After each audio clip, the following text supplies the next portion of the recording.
A short story by Paul McCann. The Man with the Plague.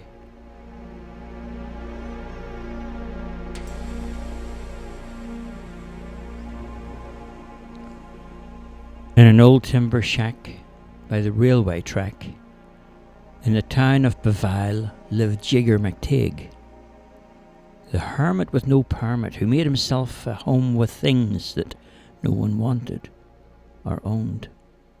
He prayed every day, and he stayed well away from every one who lived in the town.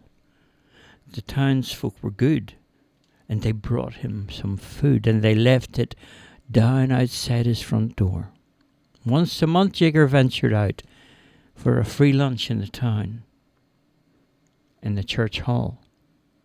But when the gang started to arrive into town, Jigger was not seen anymore around town, and he kept to himself in his home. As time passed, the people continued to bring some food to his door, and things got worse. It was like a curse had been sent to the town, with people being shot down in the street night after night. There was gunfights and chaos in the town of Beevile.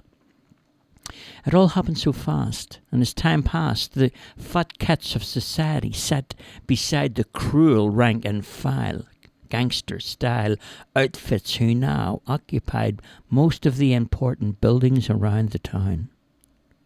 The police station had been unattended for 6 months, and the courthouse had become the residence of one of the gang's bosses, who patrolled and controlled the town by ordering street gangs who punished people if they complained or made any kind of negative statement about the goings-on around the town.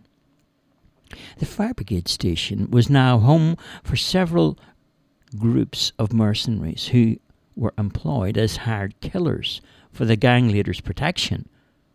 The gangs had become too big, and they had too many pokers in the fires of hell for their own liking.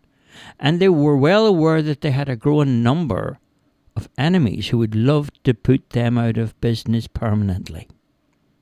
At both ends of the town, boom gates had been constructed with armed guards on duty 24/7, stopping and searching all of the vehicles coming and going into the town. Apart from a few kind-hearted people who brought him food, no one actually knew about Jigger the Hermit of Beevile. But every day and night, Jigger prayed for the safety of the kind people in the town, and he prayed that the criminal gangs in the town would be destroyed. For over a year now, the local residents of Beevile were trapped inside their own town, and they hadn't got a hope to get out. They could not sell their homes, as the real estates were being controlled by the thugs. They could not escape because there were surveillance cameras all around the town, watching them day and night. The local residents therefore learned how to accept how it was, and they carried on regardless with the daily threats and taunts from the town's corrupt officials, who walked all around the town with their heads held up high, and no one dared to confront them.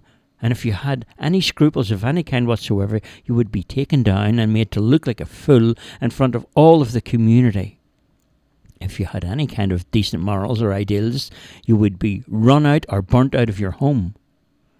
Most of the people in Beevile kept to themselves and did as they were told. Over the past few months, a number of residents had discovered the short way out of town, and the local cemetery was now almost full of people who had rebelled against the hard steel hand that had taken a grip on the town. Those who ran the show never smiled. Their stern faces looked with disgust on everyone. They shared the spoils of their wicked deeds in their devil's lair, and they sold shares to anyone who wanted to join their ranks. The cold hearts of these people refused to warm to anything and anyone except the gun in their hand and those who would run contraband in and out of the town. The mob ruled the town with an iron fist, and no one ever stood in their way.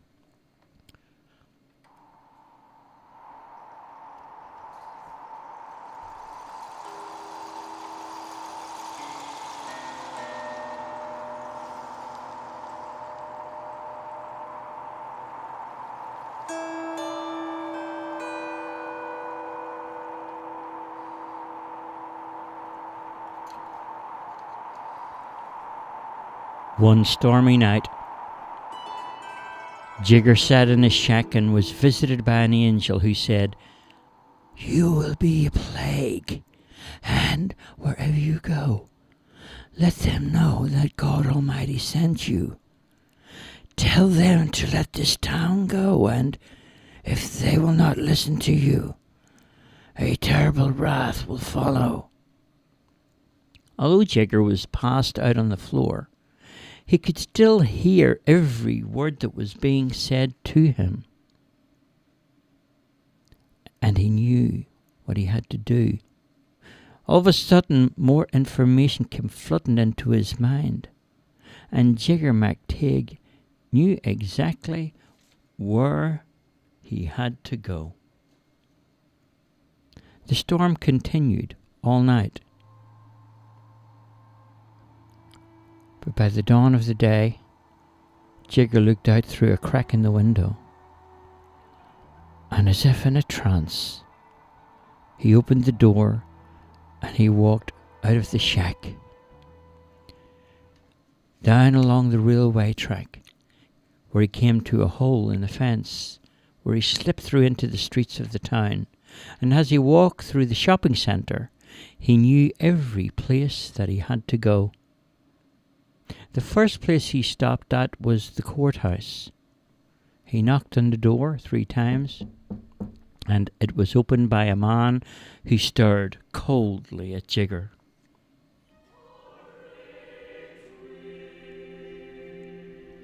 "What do you want?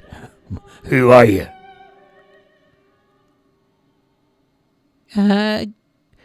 God sent me to your door. My name is McTigg, and I am the plague standing at your door." "I'll tell you what, McTigg, you've got 2 minutes to walk away. And if I were you, I'd start running now." Not another word was spoken.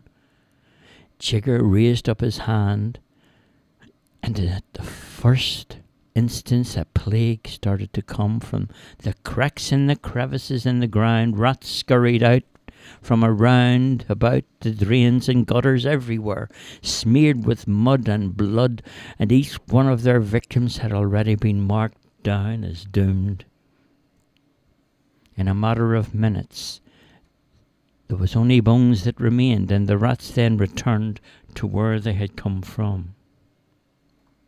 In a matter of seconds, Jigger turned, and he made his way along through the streets of town, where he came to the courthouse, and then he left to the fire station, and there he approached the front door, and then he knocked on the door, and a man with a gun appeared, standing behind the half-ajar door.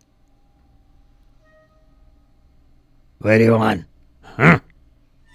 He spoke through the smoke as he puffed into Jigger's face. "Who are you?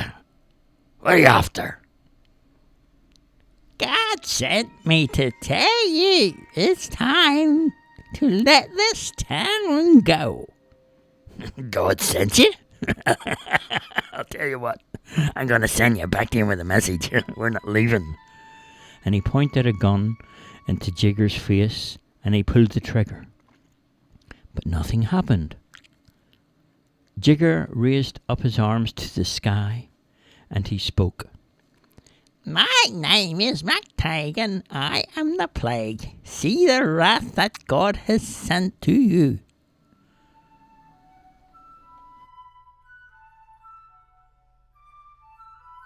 And a swarm of insects started to descend from the sky. Into the fire station they went. And within a matter of seconds, the insects started to devour every single thing inside. Jigger turned and he walked away from the fire station, down the road looking at every building and shop, and he visited places where he had seen a darkness at the front door. and he spoke to the people inside, but not one of them chose to leave the town.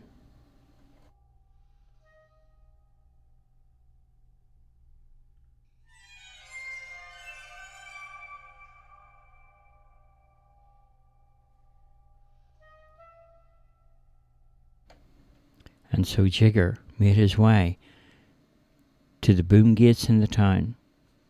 And as he approached the boom gates of the town, he noticed a ghost shape seemed to be coming from the shadows,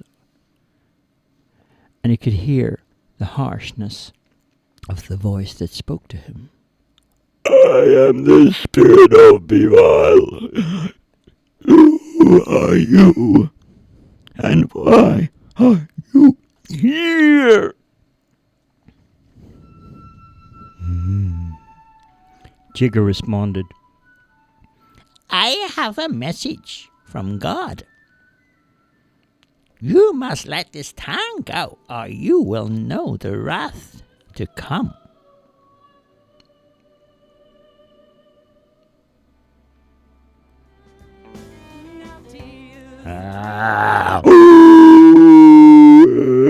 Your God is a fake.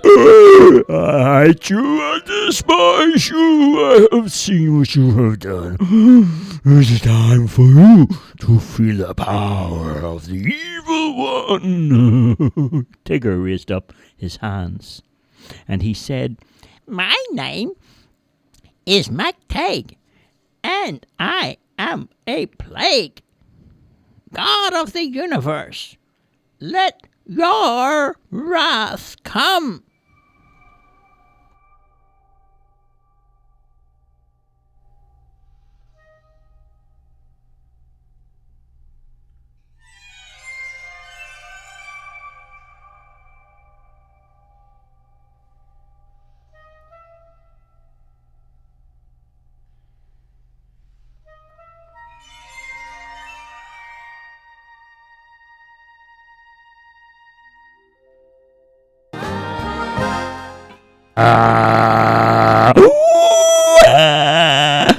and down from the sky came, in a bolt of lightning, an angel of wrath. And the angel of wrath, with one mighty blow, put a sword to the evil spirit. And the angel smashed the boom gates on both sides of the town before leaving in a bright flash of light. Jigger returned to his little shack on the railway track, and as he did, the sun shone down on the town for the first time in a long time, and he made his way back to his little shack, where he stayed and remained, and he didn't come out again. And life had returned to the neighbourhood, and happiness had returned to the town, and there were no more gangs, and peace resumed everywhere. And the people of the town often would mention to people about the day that the storm came to the town of Beevile, but not one of them ever spoke about the plagues that descended. Jig was never seen again, but people still brought food to his door. And thoughtful people of the town always remembered the day that the plague had come to the town of Beevile. That's the end of the story.